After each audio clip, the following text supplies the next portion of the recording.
Okay, I think I'm streaming. Hello, sup, guys. All right, it got a bit late today. Sorry about that. Um, so today's topic, while I was browsing, I found an interesting topic. Right, I will. This video popped up on my feed. So I've started watching this channel like few months back. This is an interesting channel if you're into what do you call that, like UFOs and extraterrestrials and that kind of stuff. I think this is a very interesting channel. So apparently, okay, before getting into that, how can I forget this? Fragrance of the day.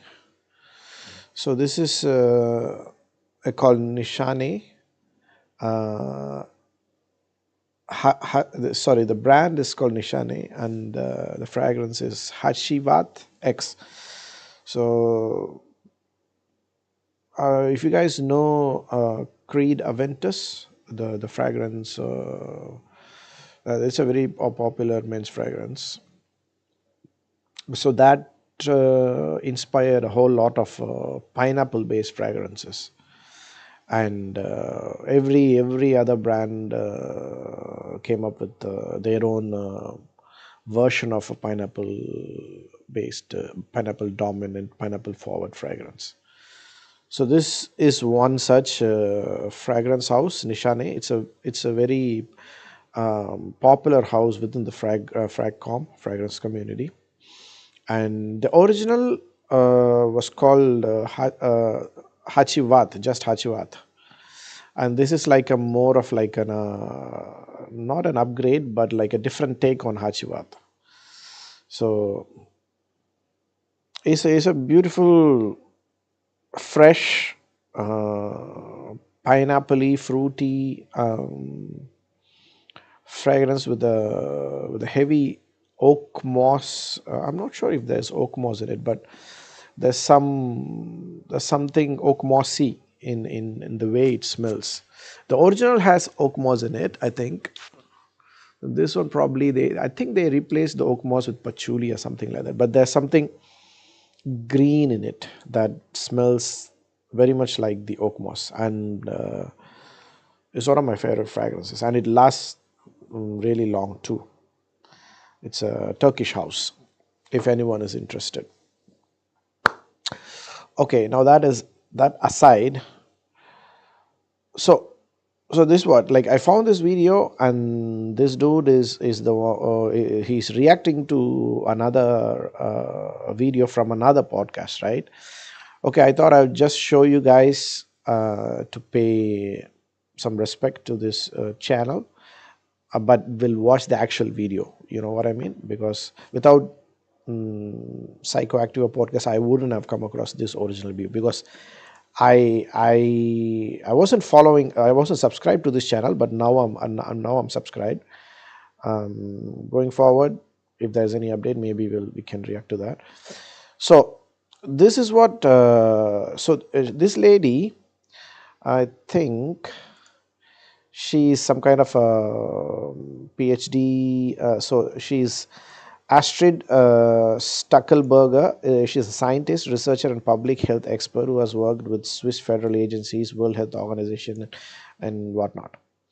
So she's saying some wild, mind-blowing stuff. I'll leave it to you guys whether you want to believe it or not. But I genuinely believe there are aliens. Just the fact that the universe is such a humongous, you have no idea, like it's unfathomable to even try and understand the size of the universe. You know what I mean?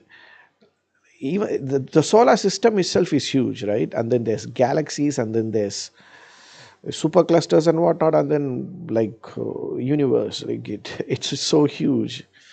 I don't think our mind is even capable of understanding the size of the universe. So given that, aliens, they're definitely some extraterrestrials, aliens, or whatever you call it. And I read somewhere that we are like carbon based creatures, and in other galaxies, another solar system, there could be nitrogen based creatures, there could be there's so many different possibilities, right? And it's so arrogant, and to think that we are the only life in the intelligent life in the universe, that is like stupidity. I don't think that is the case. That is one thing about the extraterrestrials, right? But then there's dimensions. There's like that's another totally different thing. So on the one hand, I do believe that there are beings that live in the physical dimension as it is, like what we have here in the universe. So I am still not sure about how the dimensions work, like whether the dimensions are within the universe that we live in, or dimensions transcend the universe. I don't know about that. And another thing, like I'm not like a smart guy like these scientists, right? I'm just and I don't even think whatever she says probably I won't understand, like not even 50% of it. But I'm saying, like, from a logical perspective, from purely from, and me being an Indian, there's a lot of spiritual perspective as well. Because if you grow up in India, you are inevitably surrounded by people who meditate, who go to. There's so much of that side of that perspective that you get growing up in India. So, and there's a whole lot of material, plus there's a lot of gurus and sages and munis and whatnot who if you want, they'll teach you, right, like what is this life about. And so it's basically, I look at it as like the same thing, the truth. Looking at it from the scientific perspective, looking at it from a spiritual perspective, but the truth is the same, right? Like ultimately, it's from which perspective you want to look at. Science is more like evidence-based perspective, whereas the spiritual perspective is more like cultivating yourself to be able to access those dimensions through your mind. You know what I mean? Like they say the pineal gland and whatnot, right? Like you know what I mean. If you don't know, just Google about it. So I do believe that dimensions exist. Aliens probably exist too, and possibilities are like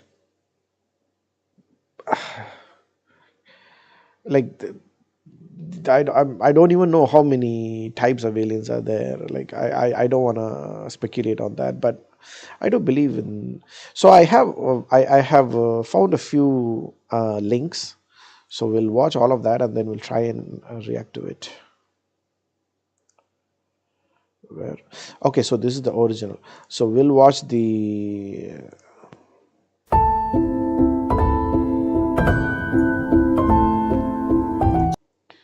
Just make sure if my streaming is going right. Okay, looks like I'm streaming. She invited me to see everybody and put me at the table of two physicists from the CERN, one in Geneva, one in Portugal. The two questions that really intrigued me was, what are you doing special there? And how many dimensions? This has intrigued me. I have still not to this day found a real definition of reality. Anyway, I said, so how many dimensions officially are living in the CERN? And they both said 17, very affirmatively. I couldn't believe it. I said, how come he... That is crazy. 17 dimensions. I think even based on string theory, string theory suggests that there could be 12 or 14 dimensions. I don't know, correct me if I'm wrong. I'm not completely sure of that. Maybe we can do a Wikipedia search right away. Google 17 dimensions.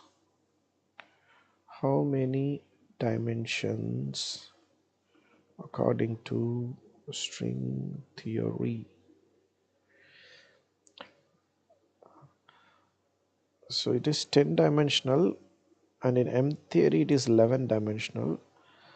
In bosonic string theory is 26 dimensional. Superstring theory is 10 dimensional. M theory. Oh, what is this? Within the string theory there is different string theories, is it? Damn. Okay. Yeah, I know maybe it's 10, or I thought maybe it's 10 or 11, but 17. What? 17?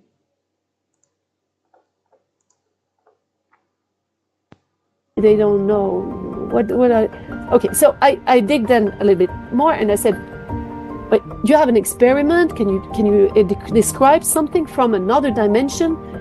And they were searching in their brain, and I said, well, can you something the most extraordinary that you have heard about, because I wanted to have a result. and is there a proof that they bring, that they give something, there's some document? And they said this entity the second time took a scarf. What entity? What? Took a what? It's scary, isn't it? Like, entity from another dimension.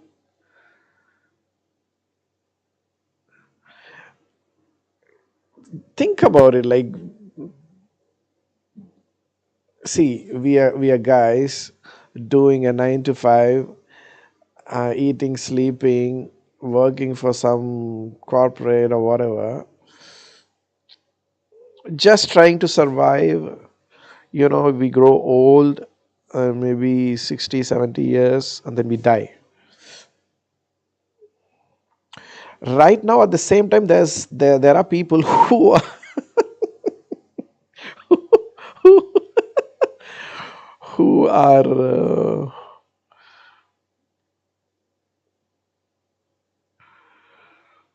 who are witnessing alien entities stealing scarves. Oh my God, it's funny. What kind of a life is this? To make it short, the two questions that really intrigued me was, what are you doing special there? And how many dimensions? This has intrigued me. I have still not to this day found a real definition of reality that has the same criteria. So I think it is Matsuru, his name. Yeah, he says there are 8 or 9. Yeah. Anyway, I said, so how many dimensions officially are living in the CERN? And they both said 17. What do you mean living in the CERN? I thought dimensions are there, like everywhere, just that we won't be able to see it. Like, I think right now where I am, like where I'm sitting, there probably other dimensions, right? I just that I am not able to access it because I don't have the sense to access it. Because our eyes are only tuned to a certain spectrum, the Vibgyor, and our ears are only can hear a certain spectrum, like the sound for certain frequencies. So that's what I thought, right? Like, what does she mean in CERN? Like, can dimensions exist only within CERN and not out? Like, what I don't understand what she means by that. very affirmatively. And I said, well, can you give me a document or refer to me, please? I'm taking the pen. I want to write it down. I'm a researcher. I need to check. I would like to know that. It's so important. And they said, oh, no, we don't know, but we know it's 17. Wow. And I couldn't believe it. I said, how come they don't know? Okay, so I dig then a little bit more, and I said, but you have an experiment? Can you describe something from another dimension? And they were searching in their brain, and I said, well, can you something the most extraordinary that you have heard about? Because I wanted to have a result. and they said, well, yes, there is something, and then they started talking about the CERN portal. There's a portal for the LHC. There's a door, a round door, like in the Stargate. I googled that, and this is what I think it looks like. No, wait. Is this the one? Physical warming of the accidentally created rainbow universe. I think it's one of these. Like, I think most probably this one. This is what she's referring to, I guess. Okay. And I don't know if it's as big. There is one picture that the person is quite small, actually, on it. You can go and look for those interested. Go and type CERN portal LHC door. Door.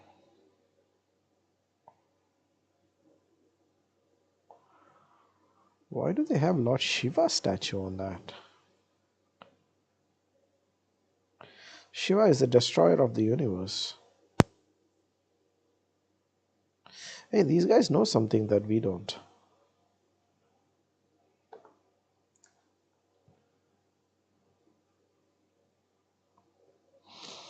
Yeah, I think this is this probably the door that she's talking about. Okay. And you will see. So in front of the door, they have a room. They probably have many doors, but they have a room, and they sit around the table. And I said, so yeah, what happened? He said, well, an entity came from this portal, and like it sat at the table. And I was like, but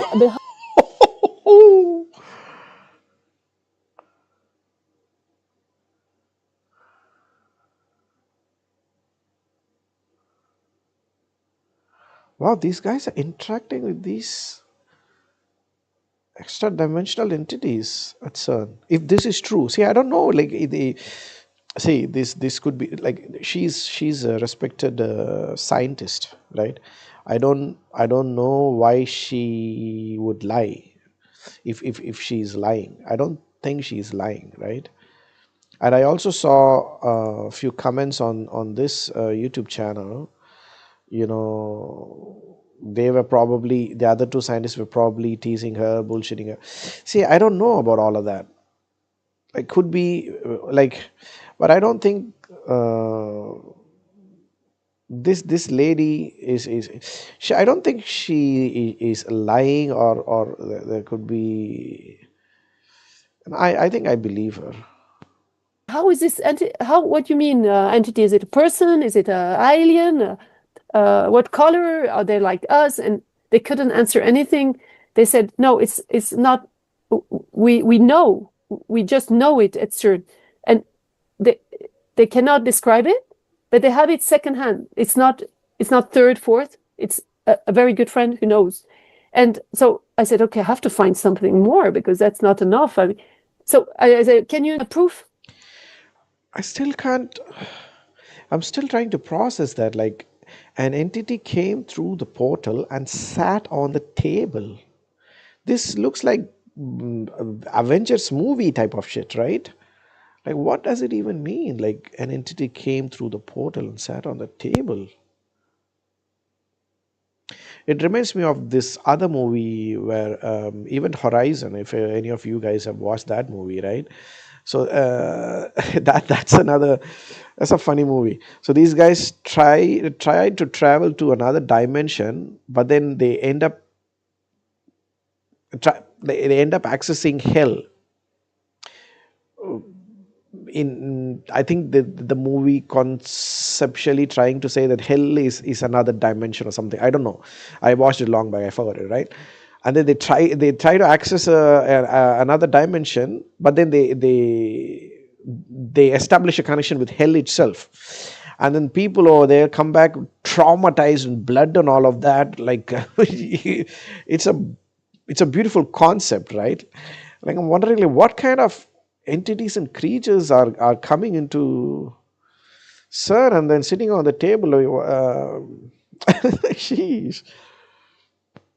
And is there a proof that they bring that it gave something? There's some document, and they said that this entity the second time took a scarf and left a scarf. I said, what type of scarf?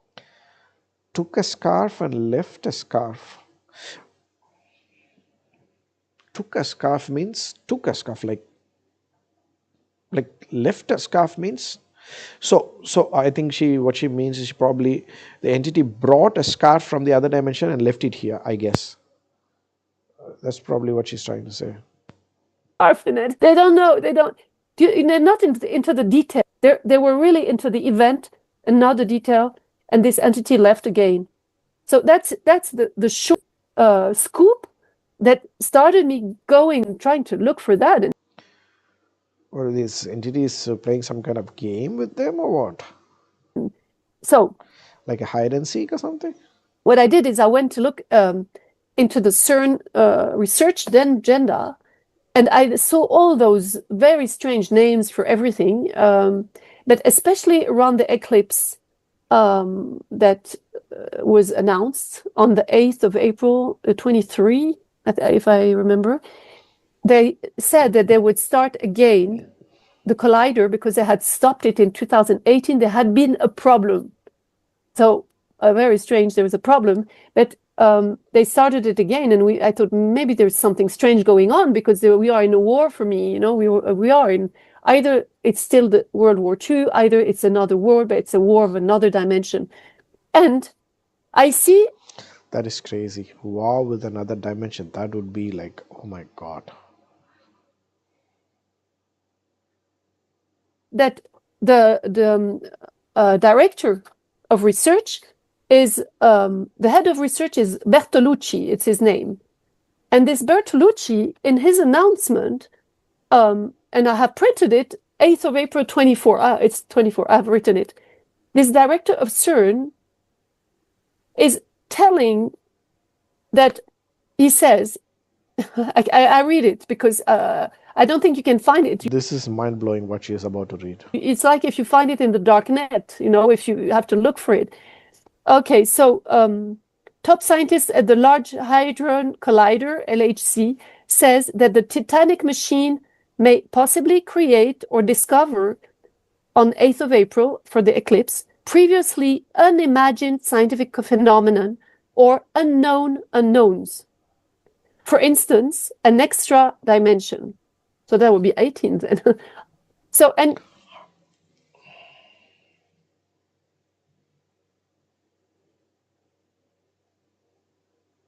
are these guys creating dimensions or just discovering them?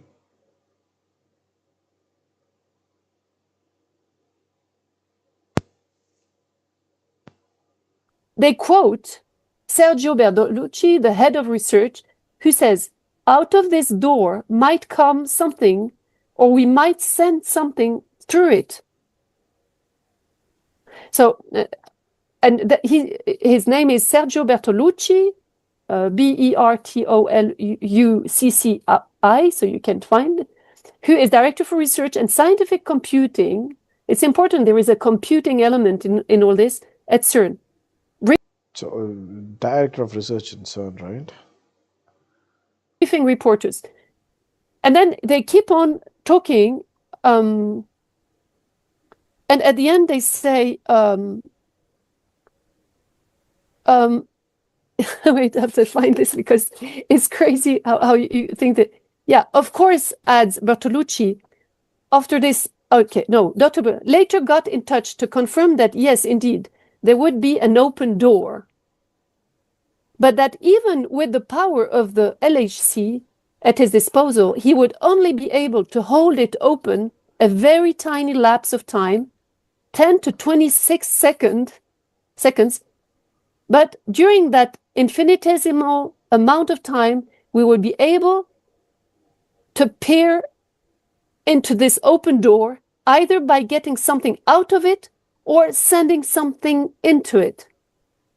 Of course, adds Bertolucci, after this tiny moment, the door would again shut, bringing us back to our normal four-dimensional world.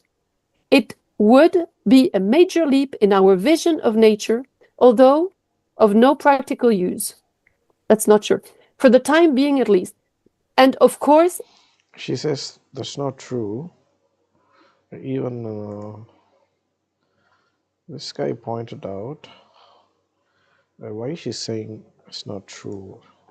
She probably knows something that. there would be no risk to the stability of our world. How do you guys know that? How do you even know that? You guys don't even know what these entities are, where they're coming from. Just playing with the nature, huh? And that's the end of the press release. So, Wow. I mean, that's what a statement. yeah. Wow. So That's from the director of CERN. So that's serious because they don't say 17 dimension, but they say time. And when you look at their agenda, and you can have a look at the, they have brochures on, they never list them very clearly, but you can see that this is near astronomy. It is linked to the research on astronomy. They talk that they are doing research on space and time, on wormhole, on black hole, on entanglement, quantum theory, and many other things. So when you see that, you say, okay, so how can I verify what they're saying? And that's where the problem starts. And it's the same with everything micro and macro. We cannot check what they're saying to us about the universe, and we cannot check what they're talking to us about subatomic. And as a methodologist of science and critical thinker, I'm like, they can just fool us the whole way, what they're doing. And I will add to that the CERN has been put on the scene at the inauguration of the Saint Gotthard tunnel. And Saint Gotthard means Saint God, in Swiss German. So this Saint Gotthard tunnel was inaugurated for traversing this just beside the Bridge of the Devil. And during the inauguration, our official politicians were standing there looking at the CERN open door with angels and demons going through it. And very crazy, naked, looking naked dance with horns on their heads. And at that time, I thought it looks awful. But now that I put it with the CERN, you're going, okay, there is something fishy going on here. And Wow. Wow. And there are many other aspects that have been confirmed by security, that there are tunnels under going to the UN, to the WEF, to Genova, under the Lake of Geneva. And so we are in a very important point in CERN, because CERN is, the name comes from Cernunnos, the god of the deer. And the deer in Latin is Cernunnos. But it is an animal, beautiful, but it's an animal with horns. And that's their cult. And it was also built on Apollonium altar, which was not for the best gods. So Oh my god. So I'm not going to watch the whole video. This is from UAP Files podcast, if anyone is interested, and the person's name is Dr. Astrid Stuckelberger, uh, season 3, episode 35. Maybe I'll put the link in the description as well. This is fascinating. Again, if this is true, this is mind blowing. You have like entities from another dimension. See, this is what I'm thinking, right? If the entities from a higher dimension, I'm pretty sure that those entities won't be harmful to us, right? But if the entity is from a lower dimension, those could be some really, but I don't think entities from lower dimensions would be able to access our dimension. But you never know, right? Like, well, I don't know what this portal is and how it is designed, whether it is open to any dimension, or it's I don't have that information. I'm saying from a spiritual perspective, I think entities from lower dimensions would be prohibited to enter higher dimensions, from what I understand, based on whatever teachings I've learned from my own school.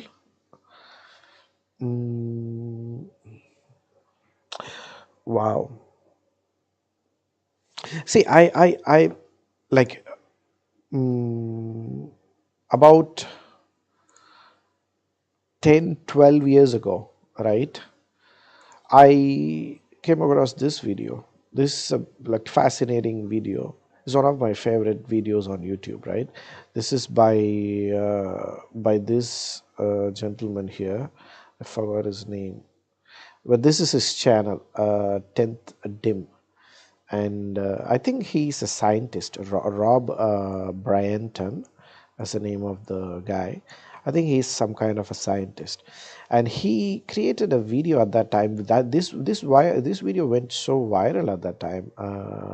This was uploaded to 2008, right?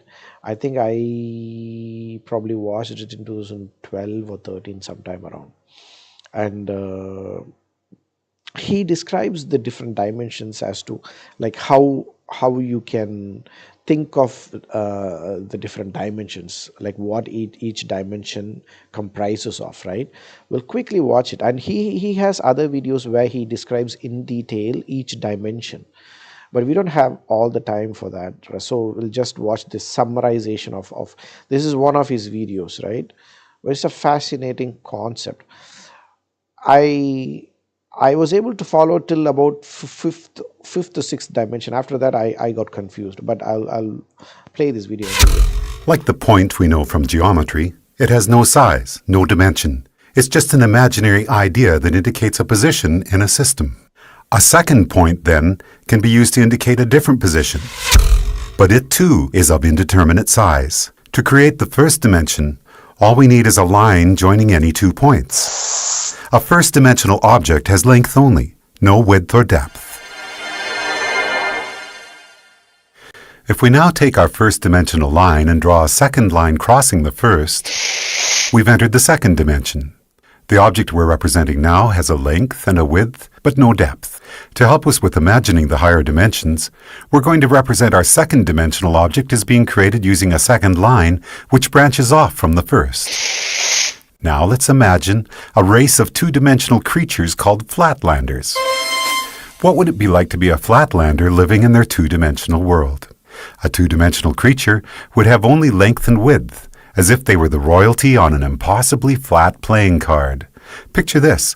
A flatlander couldn't possibly have a digestive tract because the pipe from their mouth to their bottom would divide them into two pieces.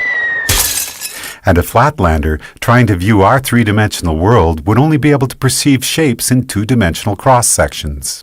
A balloon, for instance, would start as a tiny dot, become a hollow circle which inexplicably grows to a certain size, then shrinks back to a dot before popping out of existence.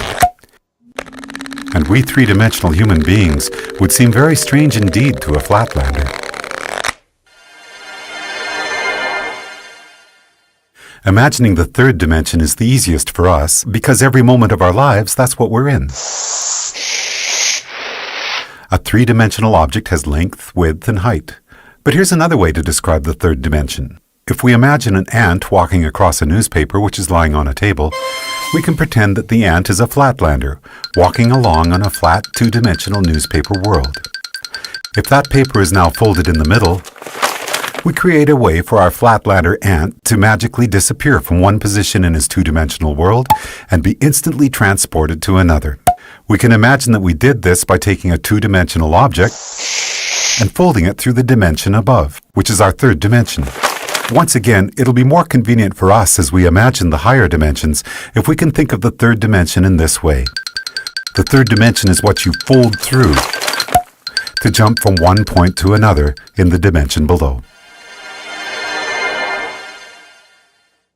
Okay, the first three dimensions can be described with these words: length, width, and depth. What word can we assign to the fourth dimension? One answer would be duration. If we think of ourselves as we were 1 minute ago, and then imagine ourselves as we are at this moment, the line we could draw from the 1 minute ago version to the right now version would be a line in the fourth dimension. If you were to see your body in the fourth dimension, you'd be like a long undulating snake, with your embryonic self at one end and your deceased self at the other. But because we live from moment to moment in the third dimension, we're like our second dimensional flatlanders. Just like that flatlander who could only see two-dimensional cross-sections of objects from the dimension above, we, as three-dimensional creatures, can only see three-dimensional cross-sections of our fourth-dimensional self.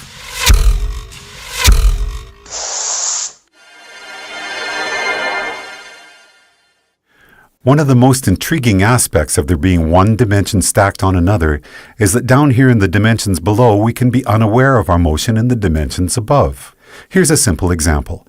If we make a Mobius strip, take a long strip of paper, add one twist to it and tape the ends together, and draw a line down the length of it, our line will eventually be on both sides of the paper before it meets back with itself. It appears, somewhat amazingly, that the strip has only one side, so it must be a representation of a two-dimensional object. And this means that a two-dimensional flatlander, traveling down the line we just drew, would end up back where they started without ever feeling like they had left the second dimension.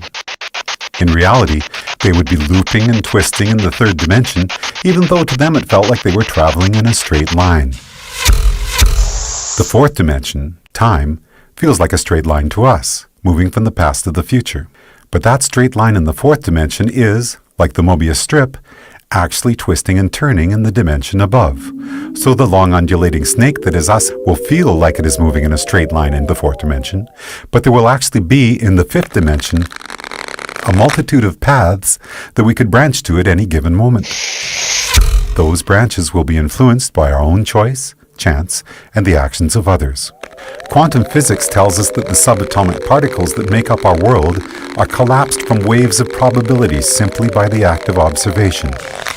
In the picture we are drawing for ourselves here, we can now start to see how each of us are collapsing the indeterminate wave of probable futures contained in the fifth dimension into the fourth dimensional line that we are experiencing as time. I almost lost him now. Up until this point, I think I kind of get what he says. But after this,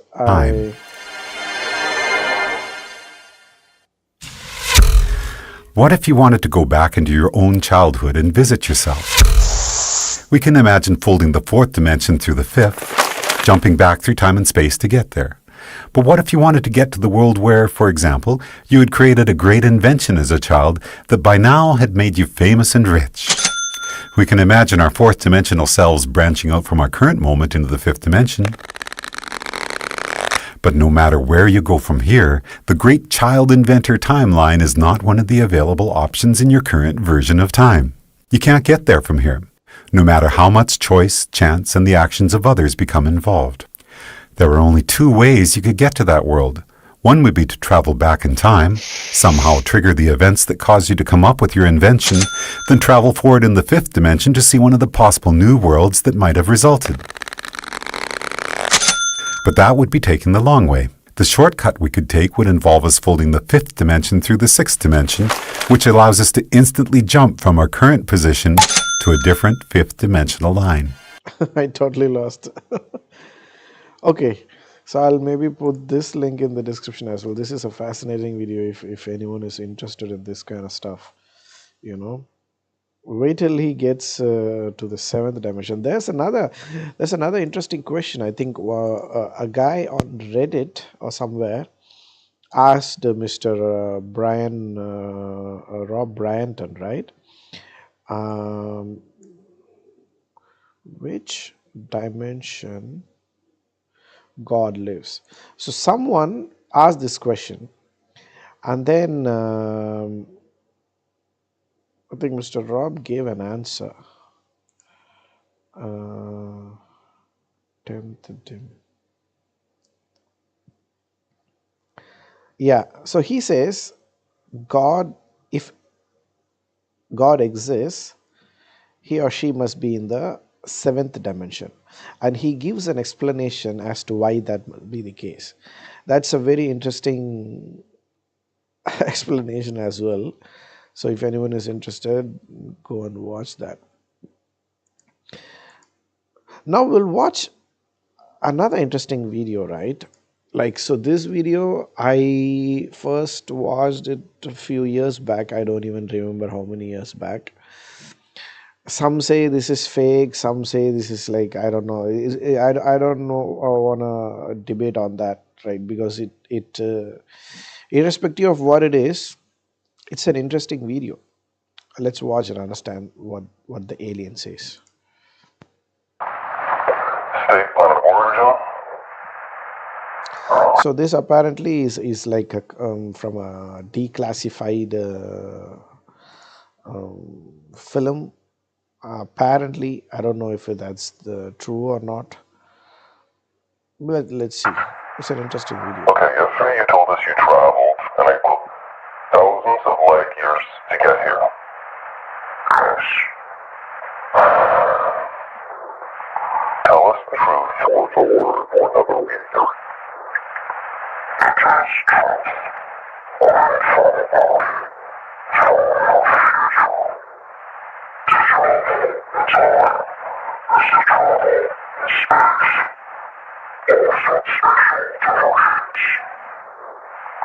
See, the fact that is a that word even exists just fascinates me. Offset, spatial, diverge. What does it even mean?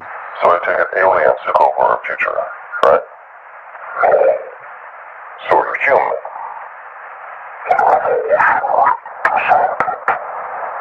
Okay, so you evolved from us. So what are you doing here now? How?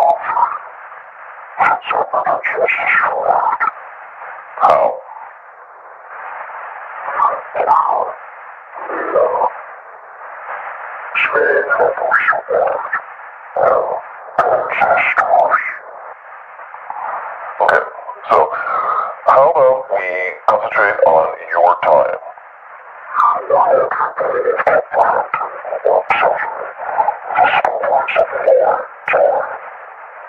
Try me. Such a patronizing thing to say.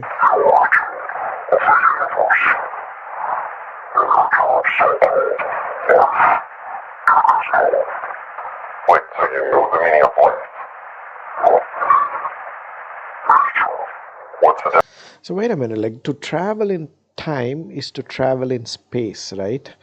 That itself is mind blowing to me. So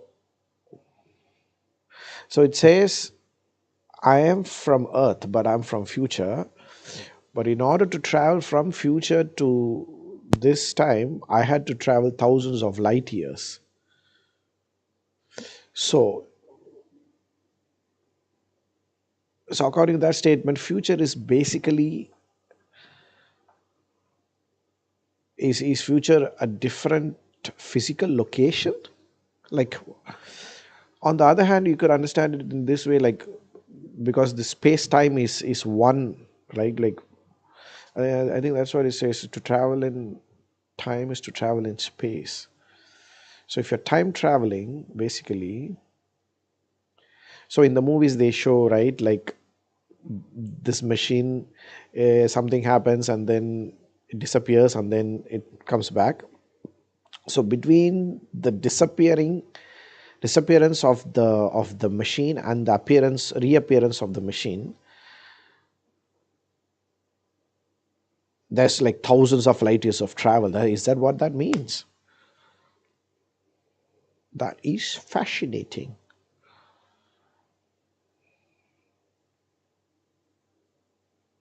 Or I don't know, this could be Difference.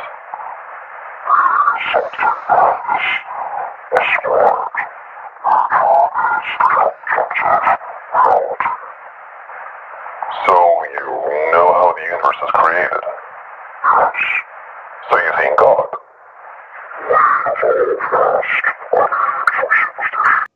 it says God is a superstition.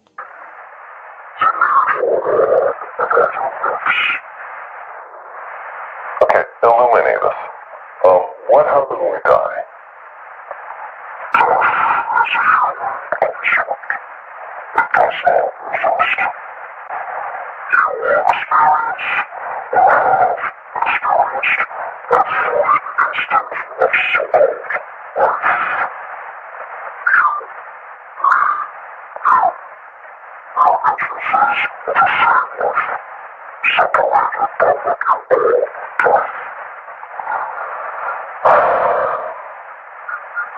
I think they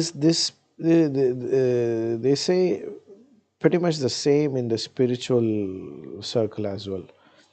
So there's this thing called reincarnation, right? Like,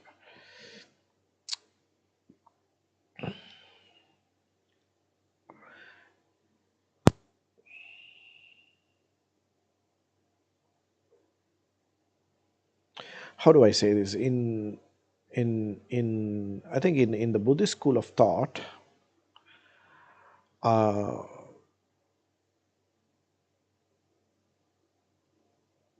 consciousness consciousness doesn't die, right?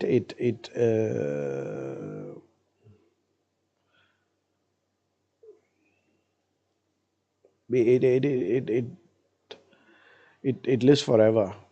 So death is only for the body. Consciousness doesn't die. Okay, so let me get this straight. There's no death, and we all experience each other's lives, right? Okay, so how was the universe created, and why is it so perfectly made for us?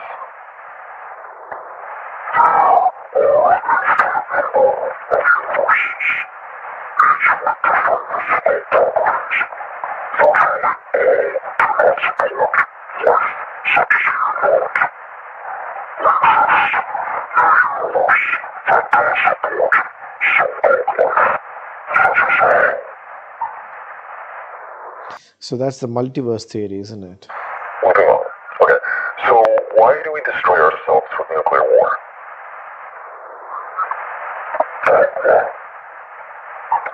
Can you be more specific, please?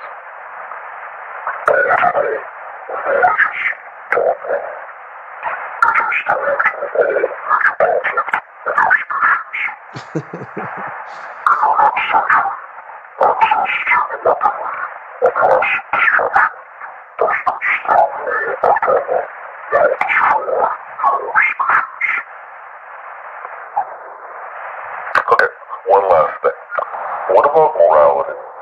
What are you basing your morality on?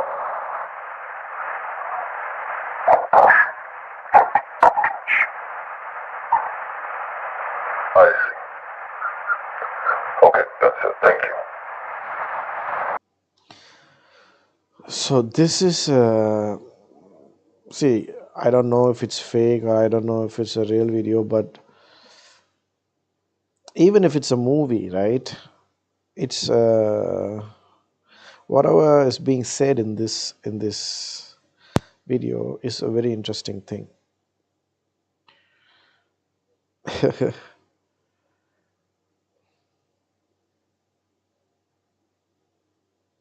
Alien has a remarkable American accent.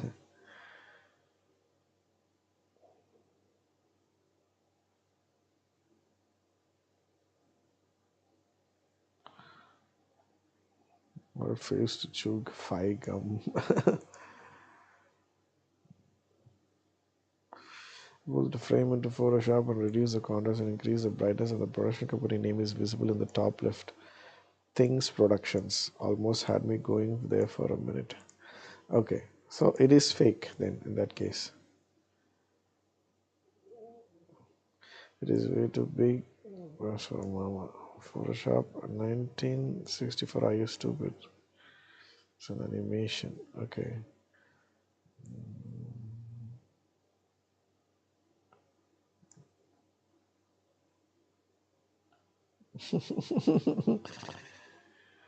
So I think the credibility. The original video was pulled from YouTube. That is why it has been altered.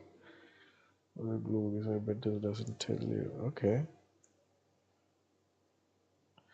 Yeah, I do believe this. Like, if you guys seriously think we are the only beings in this universe, I don't think there's any dumber argument.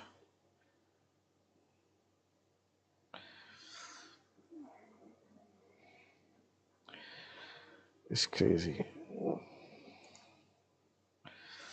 So I think, yeah, that's it for today.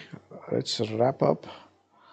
I'll see you guys tomorrow with another video. Bye bye.